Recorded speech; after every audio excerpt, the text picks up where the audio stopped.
حبيب ربنا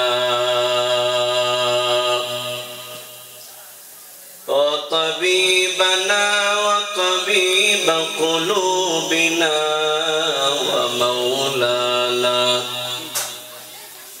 ومولانا محمدا عبده ورسوله الذي أرسله الله تعالى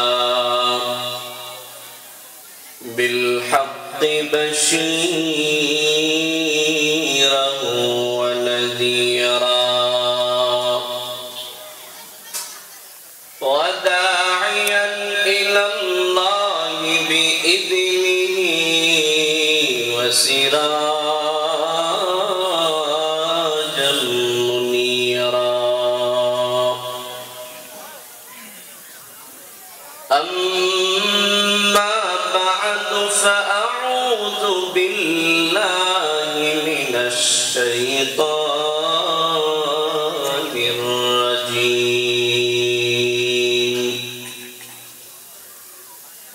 بسم الله الرحمن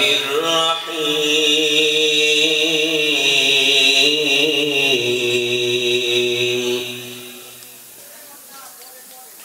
قد أفلح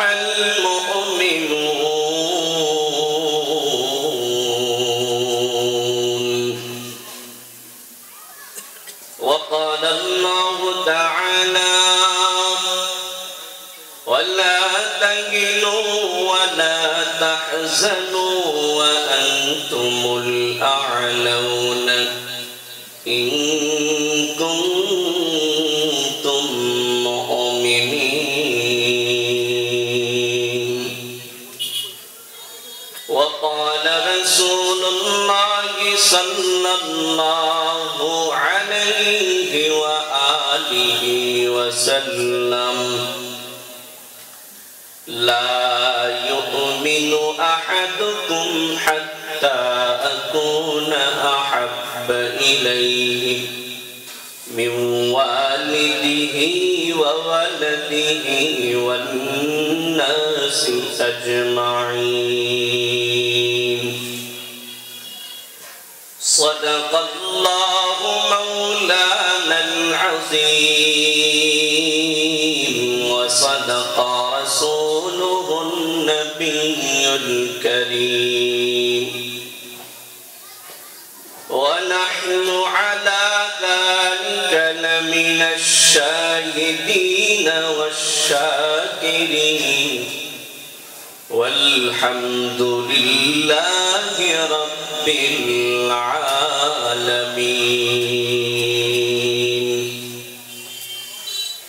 اللهم صل على محمد النبي الأمي وعلى آله وسلم تسليما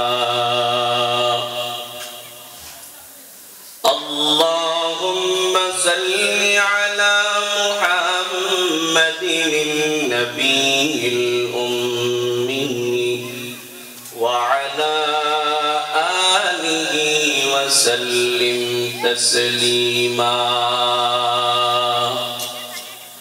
ذکر من در موفین رسیدان ذکر من در موفین رسیدان من کردن کے پر جنت رسید لا الہ الا اللہ لا الہ الا اللہ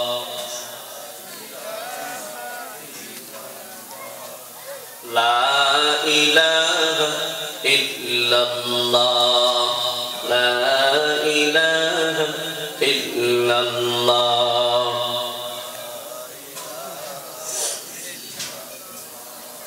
ہاتھ হাতের কাম রে পায় করে পায়ের কাম হাতে করে হাতের কাম রে পায় করে পায়ের কাম সবাই মিলিয়া পড়রে মুমিন সবাই মিলিয়া ডাকরে মুমিন আল্লাহ পাকের জাতি নাম লা ইলাহা ইল্লাল্লাহ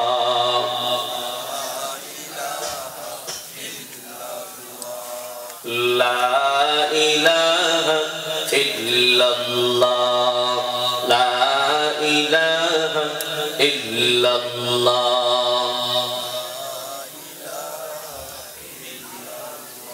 এই মজলিসে বোবা আছেন কে কে হাত তোলেন বোবা কে কে আছেন হাত তোলেন কেউ বোবা নাই সবার জবান আছে গায়ে শক্তি নাই দুপুরে খান নাই খাইছেন গায়ে শক্তি আছে কথা কয় না আছে যে জিকিরটা করতেছি এটা কি সরমনা পীরের জিকির সারসিলার পীরের জিকির কান নামের জিকির কন্যাকা কন্যাকা কইতে কষ্ট হয় লজ্জা লাগে যেই জবান আল্লাহ দিছে ওই জবান আল্লাহ আবার দিতেও পারে পারে না আল্লাহর নামের জিকির হইতেছে আর আপনি বোবা হয়ে বসে রয়েছেন আল্লাহ কায় জবান দিলাম আমি নৌকার পক্ষে স্লোগান দিলি জবান দিলাম আমি ধানের শীষের পক্ষে স্লোগান দিলি আর আজকে মাহফিলে লা ইলাহা ইল্লাল্লাহ জিকির জবান থেকে বের হয় না তোর জবানই বন্ধ করে দিল আল্লাহ পারে না সেই ক্ষমতা আল্লাহর আছে কোন লেখা দেখবো যারা যারা কবেন না এরা আল্লাহর দুশমন আমরা স্টেজ থেকে ওলামায়ে কেরাম দেখবো কারা কারা কোন নাইলে আমরা দেখবো আর চিন্তা করে রাখবো এরা আল্লাহর দুশমন কিয়ামতের ময়দানে আল্লাহ তাদেরকে ধরবে জবানের আওয়াজ ছাড়বেন তো ইনশাআল্লাহ জোরে বলেন লা ইলাহা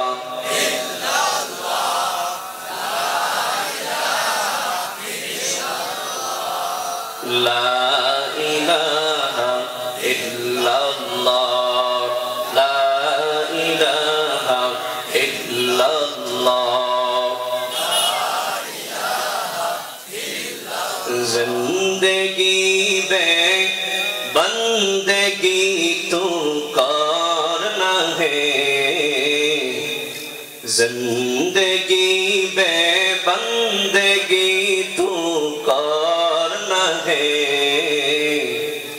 जिंदगी में बंदगी शर्मिंदा है जिंदगी में बंदगी शर्मिंदा है दुनिया में हो दुनिया का ताल्लुक़दार न हो दुनिया में हो दुनिया का ताल्लुक़दार न हो बाजार से गुजर वो खरीदार न हो दुनिया एक मिसल कागज फूल है ए दुनिया एक मिसल कागज फूल है जिंदगी में बंदगी तू करना है जिंदगी में बंदगी शर्मिंदा जिंदगी में बंदगी शर्मिंदा है বাগেরহাট এমন একটা পূর্ণভূমি যেই জমিনে ঘুমিয়ে আছেন বীর সিপাহ সালার খাজা খান জাহান আলী রাহমাতুল্লাহি আলাইহি যিনি ইসলামের একজন অকথিত সৈনিক ছিলেন এ ব্যাপারে আমাদের কোনো সন্দেহ নাই আছে বলে যার সুদৃঢ় পরিকল্পনার ধারা মেহনতের ধারা ত্যাগের ধারা হাজার হাজার মানুষ কোরআনের ছায়াতলে সে আল্লাহ প্রেমিক হয়েছে এই মানুষটি অতি নিকটেই আমাদের কাছেই ঘুমিয়ে আছে, ঠিক কিনা বলেন? বাগের হাট, বাগের আহাত মানে শান্তির বাগান। বাগের আহাত মানে কি? শান্তির বাগান। এই শান্তির বাগানে কোরআনের আলোচনা শোনার জন্য আল্লাহ তাআলা আপনাকে আমাকে আনলেন। এজন্য আপনি আমি খুশি না বেজার? কারা কারা খুশি না? হাত তোলেন। আপনারা খুশি না? না বুঝে হাত তুলছেন? এই আওয়াজ কি স্পষ্ট শোনা যায় না? কেন হাত তুললেন বলেন? বুঝতে পারেন নাই? শোনা যায় স্পষ্ট, কিন্তু বুঝতে পারি নাই। বাবারা, খুব মনোযোগ সহকারে কথাগুলো শুনতে হবে। শুধু ঢাকার থেকে ওলামায়ে কেরামরা আসছে কিছু কথা বলার জন্য। এই কথাগুলো যদি আপনারা মনোযোগ সহকারে না শোনেন, আমাদের আশাটা ব্যর্থ। আর আপনাদেরও এত কষ্ট করে এই শীতের মধ্যে মাহফিল শোনাটাও ব্যর্থ, ঠিক কিনা? সুতরাং অল্প কিছু সময় কথা হবে, এটা মনোযোগ সহকারে শুনতে হবে। কথাটা যেই বলুক না কেন, কথাটা কোরআন থেকে। যে দলের মানুষই বলুক না কেন, কথাটা বলতেছে কোরআন থেকে, রাসূলের হাদিস থেকে, ঠিক কিনা? সুতরাং ওই কথাগুলো দামি কথা, আর এই দামি কথা শ্রবণ করতে হবে। পারবেন না ইনশাআল্লাহ? আপনারা খুশি না বেজার? কারা কারা খুশি? নারায়ে তাকবীর। দুই হাত তোলেন। খুশি কারা কারা আমি দেখতে চাই। আলহামদুলিল্লাহ, আপনারা খুশি। কেউ হাত নাড়াবেন না, টান টান করে সোজা করেন। ওস্তাদ যারা আছেন হাত তোলার দরকার নাই, কষ্ট হবে। আপনি হাত নামান। টান টান করছেন, এবার একটা ঝাঁকি দেন তো হাত থেকে। আল্লাহু আকবার। যার ভাঙা আমার ভাঙা যায়। আচ্ছা, হাত ঝাঁকি দিচ্ছেন না সবাই? বাবারা, আপনার আমার গায়ের মধ্যে শক্তি আছে না নাই? শরীরে জোর আছে তো নাকি তেনে গেছে? আছে তো হাতটাকে মুষ্টিবদ্ধ করেন। এবার বীরের মতো একটা ঝাঁকি দেন। গায়ের সমস্ত শক্তি এবার কোথায় আসছে? হাতের মুঠোর মধ্যে। এবার একটা স্লোগান হবে। কি হবে? বিগত দিনের নৌকার পক্ষে কথা কয় না? ধানের শীষের পক্ষে, লাঙ্গলের পক্ষে, দাড়ি পাল্লার পক্ষে, হাত পাকার পক্ষে, টেরাক মার্কার পক্ষে। এই স্লোগানটা হবে কার পক্ষে? জোরে বলেন, কার পক্ষে? ও মুসলমান, আল্লাহর নামের স্লোগান আসতে হবে না? জোরে হবে? জবানের আওয়াজ ছাড়বেন না আটকায় রাখবেন? ছাড়বেন তো ইনশাআল্লাহ।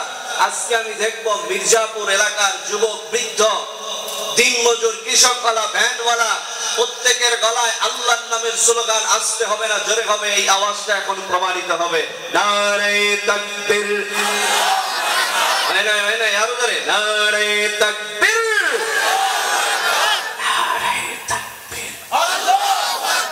কয় না, কয় না। ওই পিছনের যুবকরা তো কয় না, ওরা চিন্তা করছে গলা চিল্লায় লাভ নাই। হুজুর না কয় তো নারে তাকবীর, দিন ইসলাম, দিন ইসলাম জিন্দাবাদ, জিন্দাবাদ। কোরআন সুন্নাহর আলো। আরে কি ঘরে ঘরে কয় কারা? এরা খালি ঘরে কোরআনটা নিয়ে জমায়ে রাখবে, আর ময়লা পড়বে, ছাতা পড়বে, বছরেও পরিষ্কার করবে। এরা চাই ঘরে ঘরে। দুনিয়ার একটা মাহফিলের মজমা এত সুন্দর হতে পারে, ও আল্লাহর গোলামেরা, ওই কোরআন ওয়ালারা যদি সংসদ ভবনে যায়, ওই সংসদ ভবনটা শান্তিময় হবে কি হবে না?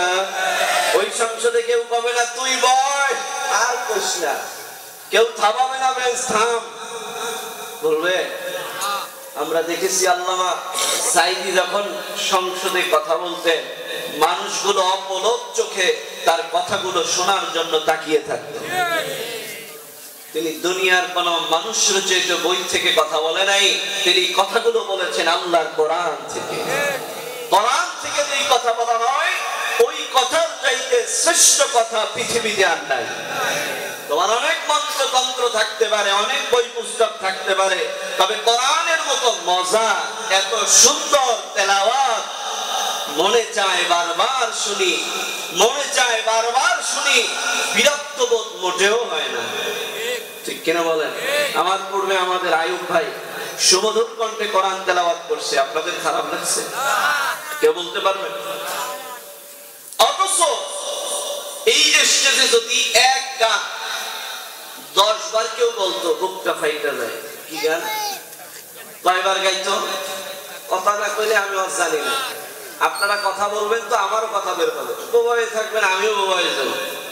কথা বলেন, এক গান যদি 10 বার কওয়া হয় আপনারা শুনবেন, বুকটা ফাইটতে যায়। ধরেন 10 বার গাইছে, 11 বারের বারে বলবেন কি তুই যা আর একটা গান দে, কইবেন কিনা? অথচ 5 ওয়াক্ত নামাজে প্রথম রাকাতে প্রত্যেক রাকাতে সূরা ফাতিহা পড়তেছে। কোন মুসল্লি একদিন বলছে, হুজুর এরা আর ভালো লাগে না, সূরা বাকারা দিয়ে শুরু করেন নামাজ। কেউ কইছেন আপনারা? কেন কর নাই? যে ভালো লাগে, ভালো লাগে, ঠিক না? যে সূরা ফাতিহা যত পড়ে তত ভালো লাগে। আবার কেমন ভালো? বলে মির্জাপুর মসজিদে ফজরের নামাজ পড়ছে, ইমাম সাহেবের তেলাওয়াতটা খুব ভালো লাগছে। আবার কোট মসজিদে যে আমাদের রৌলামী সাহেবের পিছনে দাঁড়ায় পড়ছে নামাজে, দেখা যায় মির্জাপুর গ্রামের ইমাম সাহেবের তেলাওয়াতের চাইতে কোট মসজিদের রৌলামী সাহেবের তেলাওয়াত আরো মজা লাগে, ঠিক কিনা বলেন? আবার উমরায় গেছে, কোথায় গেছে? উমরায় গেছে, এখন কাবায় যায় ফজরের নামাজে দাঁড়াইছে, এখন কয় এত মধুর তেলাওয়াত সাইডে যাইতে মন চায় না, ঠিক কিনা বলেন?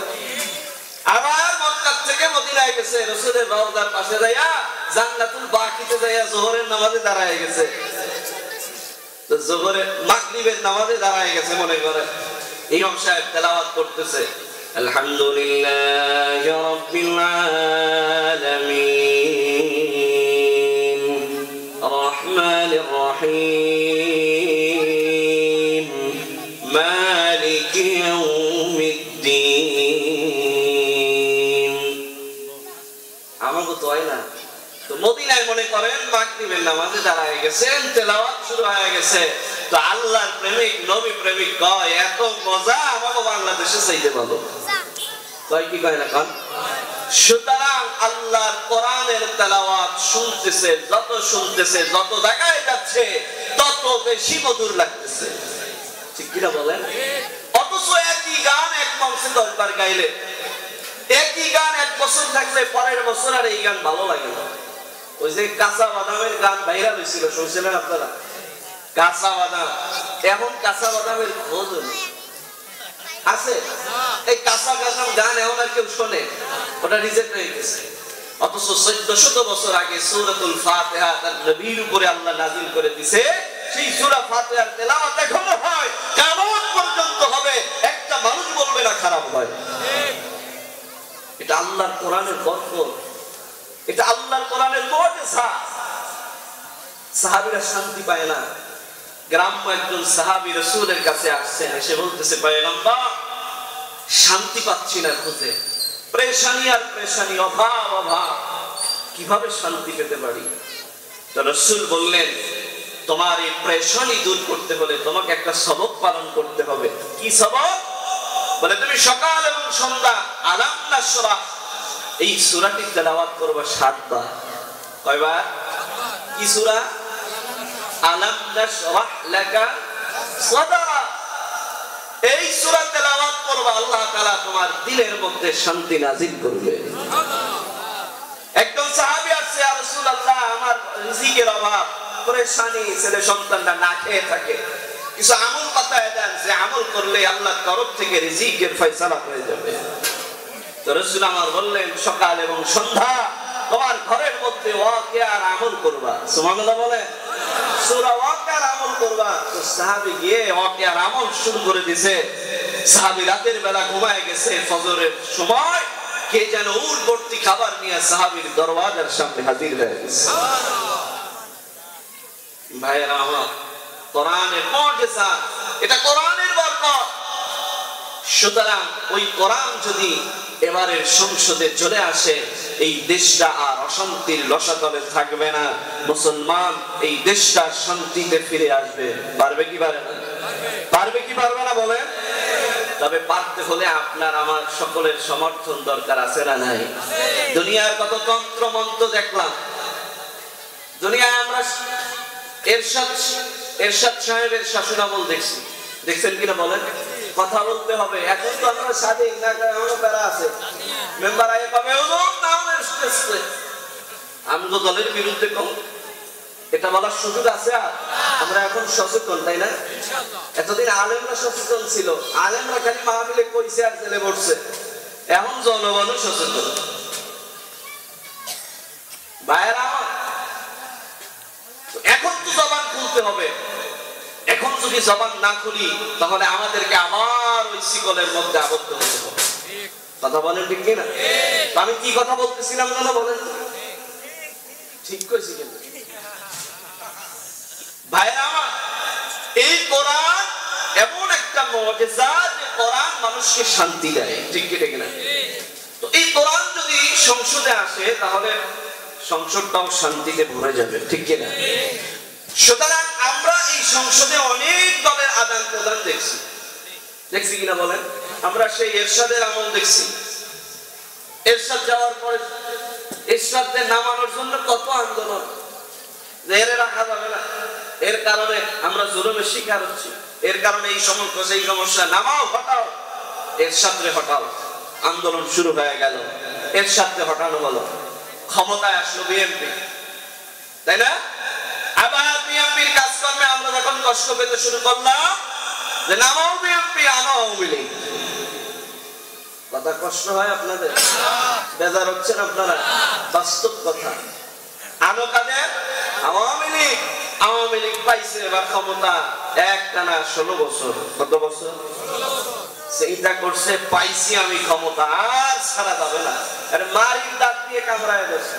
আল্লাহ কইছে ওয়াতাসিমু বিহামদিল্লাহ, আল্লাহর কোরআনকে, আল্লাহর রূপকে আঁকড়ে ধরো। আর ও ধরছে ক্ষমতারে। কিসেরে ধরছে? ক্ষমতারে একদম মারির দাঁত দিয়ে ধরছে, তো ছাড়বো না, দরকার হয় জীবন যাবে।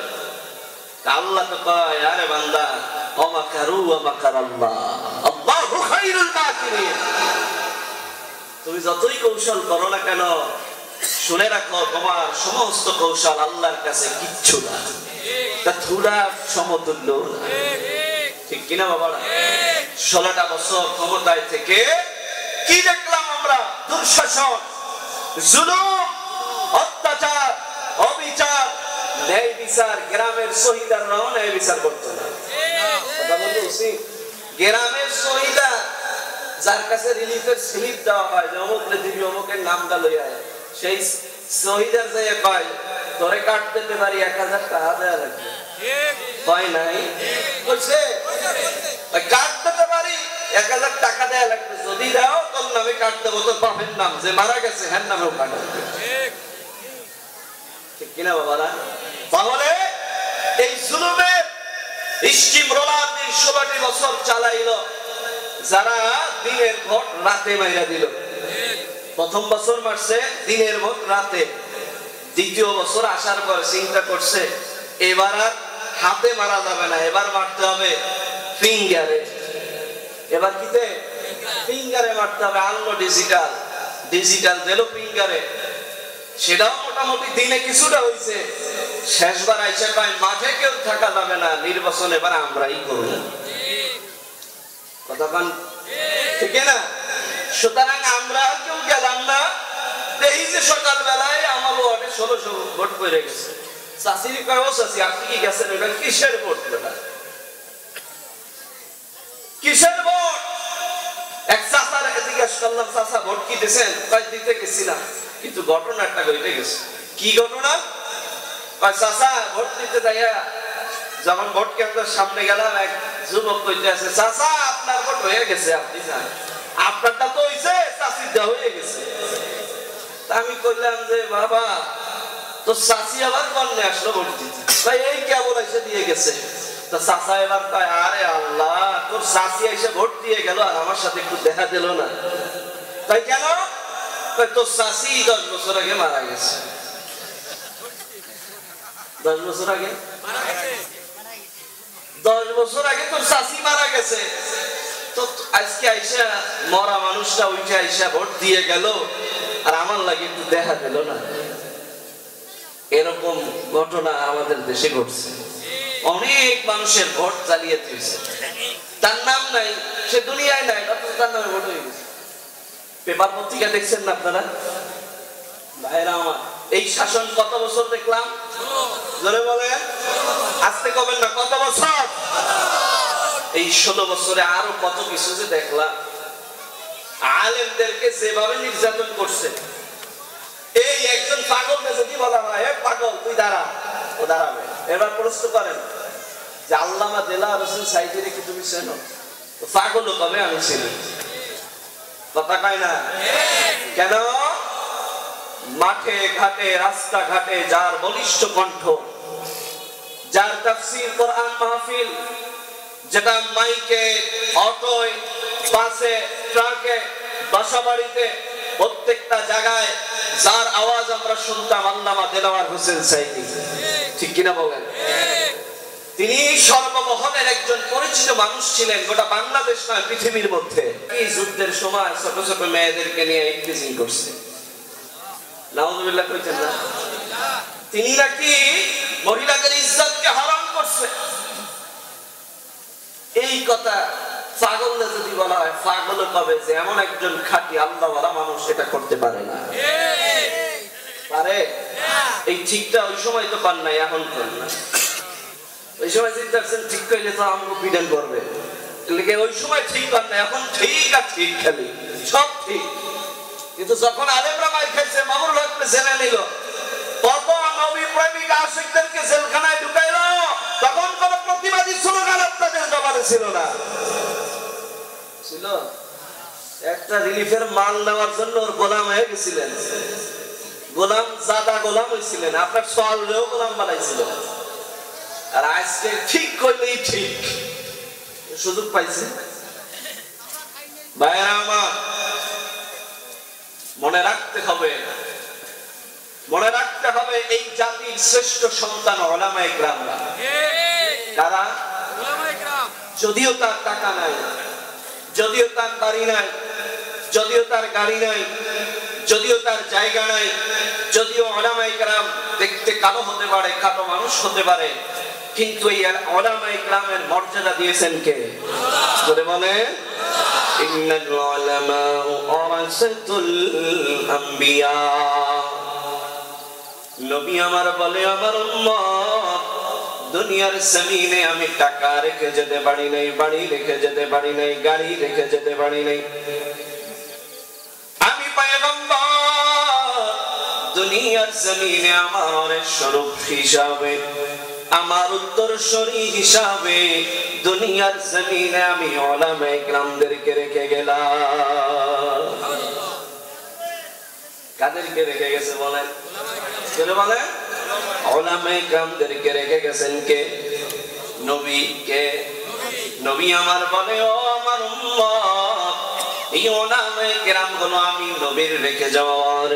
তোমরা যদি উলামায়ে কেরামের দিকে সুনজরে একটা নজর বাড়ায়া দাও, নবী আমার জানায় দেয়, ও আমার উম্মতেরা শোনো, উম্মতেরা শোনো, তোমাদের চোখের সগীরা গুনাহ আল্লাহ মাফ করে দিবে।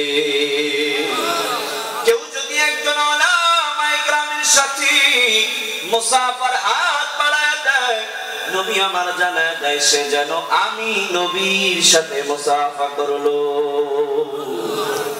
ভাইরা আমার, বন্ধুরা আমার, এই উলামায়ে কেরাম হলো এই জমিনের ওয়ারিস, ঠিক কিনা? এই উলামায়ে কেরামদের উপরে কত নির্যাতন হয়ে গেল, এই উলামায়ে কেরামদেরকে কত জিন্দাখানায় বন্দী করা গেল। ও আল্লাহর গোলামেরা, যত উলামায়ে কেরামদেরকে জেলখানার মধ্যে বন্দী করে নিমিষ করে যেতে চাইলো, এই সমস্ত উলামায়ে কেরাম মারা যাওয়ার পরেও, সারা পাওয়ার পরেও বলেন তো তাদের দাম কি কমে গেছে? ধরে বলেন, এরা কি আগের মতো আর মাহফিলে দাওয়াত পায় না? পায়? আরে আমি হামদার দিকে তাকাও, যেই মানুষটা 2018 সালে মানুষ যেমন চিনত না, আজকে জেলের মধ্যে 3টা বছর কষ্ট পাওয়ার পরে যখন বের হয়ে গেল, তার মর্যাদা কমছে না বাড়ছে? আল্লামা আহমদ শফির দিকে তাকাও, আল্লাহর বান্দা দুনিয়ার জমিনে কিন্তু এখন বেঁচে নাই, কিন্তু দুনিয়ার মানুষ তার নাম এখনো স্মরণ করে। শামসুল হক ফরিদপুরের দিকে তাকাও, আল্লাহর ওলি দুনিয়ার জমিনে আর নাই, কিন্তু তার মর্যাদা কমে নাই, তার নাম এখনো মানুষ সম্মানের সহিত স্মরণ করে। ফজলুল করিম রাহমাতুল্লাহি আলাইহির দিকে তাকাও, চরমনার জমিনে ঘুমায় আছে। আল্লাহর বান্দা দুনিয়ার জমিনে আর নাই, কিন্তু ওই মানুষটার নাম এখনো দুনিয়ায় আছে না নাই? আল্লামা দেলাওয়ার হোসেন সাইদি সাহেব দুনিয়ার জমিনে আর বেঁচে নাই, কিন্তু তার নাম মানুষের মুখে মুখে এখনো আছে না নাই? তার সম্মান কিন্তু কমে নাই, তার সম্মান কিন্তু দুনিয়ায় আছে। আল্লাহ বলেন দুনিয়ায় তো থাকবে, আখিরাতেও তাদের মর্যাদা আমি আল্লাহ বাড়ায় দিব। এই যে আমার পাশে বসে আছে আমার উস্তাদ, আলেম মানুষ, একটা সময় তার কি মর্যাদা ছিল, আজকে যত বয়স হইতেছে তাদের সম্মান আর মর্যাদা ততই যেন বাড়তেছে। কথা কয় না? জোরে বলে। আজকে তাদের মর্যাদা বাড়তেছে। এই মর্যাদা দুনিয়ার কোন ইতিহাস গ্রন্থ করার কারণে নয়, দুনিয়ার কোন তন্ত্র মন্ত্র মানার কারণে নয়। এই মর্যাদা বাড়ানোর পিছনে কারণ হলো একটা, সেটা হলো কোরআন। সেটা কি? সেটা হলো কোরআন। আল্লাহ বলেন গোলাম, কোরআন যার সিনার মধ্যে পাওয়া যাবে, কোরআন যার জবানে পাওয়া যাবে, আমি আল্লাহ জানা দিলাম কাল কিয়ামতের ময়দানে আমি আল্লাহ তার জান্নাতের মেহমান বানায়া দিব। ভাইরা আমার, বন্ধুরা আমার, এই কোরআনকে সমাজে জিন্দা করার জন্য, এই কোরআনকে সমাজে প্রতিষ্ঠা করার জন্য, এই কোরআনের শান্তি মহল্লায় মহল্লায়, গ্রামে গঞ্জে, বাজারে হাট বাজারে শান্তিময় করার জন্য সাহাবায়ে কেরামরা উহুদে জীবন দিয়েছে। কথা কয় না? এই কোরআনকে সমাজে প্রতিষ্ঠা করার জন্য বদরে জীবন দিয়েছে, এই কোরআনকে প্রতিষ্ঠা করার জন্য তাবুকে জীবন দিয়েছে, এই কোরআনকে প্রতিষ্ঠা করার জন্য সাহাবায়ে কেরামরা জীবনকে উৎসর্গ করে দিয়েছে। শুধু জীবন নয়, এই কোরআনকে দুনিয়ার বুকে প্রতিষ্ঠা করার জন্য আম্মা জান খাদিজাতুল কুবরা 900 স্বর্ণের বড়ির মালিক ছিলেন। সুবহানাল্লাহ। কত বড়ি? 900 বড়ি স্বর্ণের মালিক ছিলেন আম্মা জান খাদিজাতুল কুবরা রাদিয়াল্লাহু তাআলা আনহু। এই 900 বড়ি স্বর্ণ নবীর পায়ের কাছে এনে ঢেলে দিয়ে বলতেছে, পয়গম্বর, সব সম্পদ আমি আপনার রাহে উৎসর্গ করে দিলাম। সুবহানাল্লাহ কইছেন না? যারা পায় না তারা বাড়ি যায় কই, জোরে কোন সুবহানাল্লাহ। এই কোরআনকে প্রতিষ্ঠা করার জন্য আল্লামা সাইদি জীবন দিয়েছে। কথা কয় না? এই কোরআনকে প্রতিষ্ঠা করার জন্য মামুনুল হক জেলের মধ্যে বন্দী হয়েছে। এই কোরআনকে প্রতিষ্ঠা করার জন্য তারেক বিন জিহাদ 7000 সৈন্য বাহিনী নিয়ে স্পেনে ছুটে চলেছে। কতজন বাহিনী? মাত্র 7000 বাহিনী সৈন্য নিয়ে তারেক বিন জিহাদ ভূমন্ত সাগর পাড়ি দিয়া স্পেনের ভূখণ্ডে পৌঁছানোর পরে এবার বলতেছে, ও আমার সৈন্যরা শোনো, আমরা আজকে স্পেনের জমিনে আসছি একটা মাত্র কারণ হলো, এই স্পেনের জমিনে আমরা আজকে কালেমার পতাকা উড়ানোর জন্য আসছি। জোরে কোন সুবহানাল্লাহ। এই স্পেনের জমিনে কোরআনের বিধানকে কায়েম করার জন্য আসছি। সর্বপ্রথম আমাদের একটা কাজ করতে হবে। এক নম্বরের কাজ হলো, সেই জাহাজে চড়ে আমরা ভূমন্ত সাগর পাড়ি দিয়ে আসলাম, এই জাহাজটাকে আগুন লাগিয়ে পোড়িয়ে দিতে হবে। করতে হবে, আগুন লাগায়া পোড়ায়া দিতে হবে। 7000 সৈন্য বাহিনীর মধ্যে নিপুণ ইমানওয়ালা যারা ছিল তারা কয়, ও সেনাপতি, এই জাহাজে চড়ে আমরা ভূমন্ত সাগর পাড়ি দিয়ে স্পেনের জমিনে আসলাম, এই জাহাজটা যদি আমরা আগুন লাগায়া পোড়ায়া দিই তাহলে তো আমরা আর যাইতে পারবো না। আল্লাহ না করুক, যুদ্ধে যদি আমরা হেরে যাই আমাদের তো পালায়ন করতে হবে। কেমন করে আমরা পালায়ন করব তখন যদি জাহাজটাকে পোড়ায়া দিই? সেনাপতি তারেক বিন জিহাদ জাবালে তারেক পাহাড়ের চূড়ায় এবার দাঁড়িয়ে 7000 সৈন্য বাহিনীর সামনে বক্তব্য দিলেন। যেই বক্তব্য ইতিহাসের এখনো পাওয়া যায়। তারেক বিন জিহাদ দাঁড়ায় এবার বলতেছে, ও আমার সৈন্যদলেরা শোনো, আমাদের সামনে দুইটা রাস্তা খোলা আছে। কয়টা? জোরে বলেন কয়টা? আমাদের সামনে দুইটা রাস্তা খোলা আছে। এক নম্বরের রাস্তা হলো আমাদের সামনেই 1,20,000 সৈন্য দাঁড়িয়ে আছে, অস্ত্র নিয়ে, বোমা নিয়ে, তাদের সমস্ত শক্তি নিয়ে দাঁড়িয়ে আছে, আর আমরা মাত্র 7,000 সৈন্য। আমরা যদি তাদেরকে প্রতিহত করার জন্য অগ্রসর হয়ে যাই, আল্লাহ না করুক এই যুদ্ধ করতে করতে যদি আমরা ইন্তেকাল করে মারা যাই, তবে আমাদের এই মৃত্যুটা হবে শহীদ মৃত্যু। আর দ্বিতীয় নম্বরের পথ খোলা আছে, আমরা যদি তাদের ভয় পেয়ে পলায়ন করি, তাহলে এই ভূমধ্য সাগরের অতুল ঢেউ, এই ঢেউয়ের মধ্যে পড়ে আমাদের হাবুডুবু খেয়ে মারা যেতে হবে। এই মৃত্যুটা হবে আমাদের কাপুরুষের মৃত্যু। কিসের মৃত্যু? কাপুরুষের মৃত্যু। 1,20,000 সৈন্যের বিরুদ্ধে লড়াই করে আমরা হব শহীদ। আর যদি আমরা পলায়ন করে ওই সমুদ্রের পানিতে হাবুডুবু খেয়ে মারা যাই, তাহলে আমরা হব কাপুরুষ। ও সৈন্যরা, তোমরা কি চাও একটু বলো না? এবারে 7,000 সৈন্য বাহিনী এক বাক্যে জবাব দিল, ও সেনাপতি তারেক বিন জিহাদ, আমরা যেহেতু এই জমিনে, ভূখণ্ডের মধ্যে কালেমার পতাকা ওড়ানোর জন্য এসেছি, আমরা যেহেতু কোরআনের রাজ কায়েম করার জন্য এসেছি, সুতরাং এই রাজ কায়েম করতে গেলে, কোরআনের প্রতিষ্ঠা আইন চালু করতে হলে, কোরআনের বিধান কায়েম করতে হলে যদি আমাদের জীবন দিতে হয়, আমরা তৈরি আছি। আল্লাহু আকবার। যদি জীবনটা বিলাতে চাও, যদি রক্ত ঝরাতে চাও, খোদার পথে দিনের রাহে, খোদার পথে দিনের রাহে জীবনকে বিলিয়ে দাও।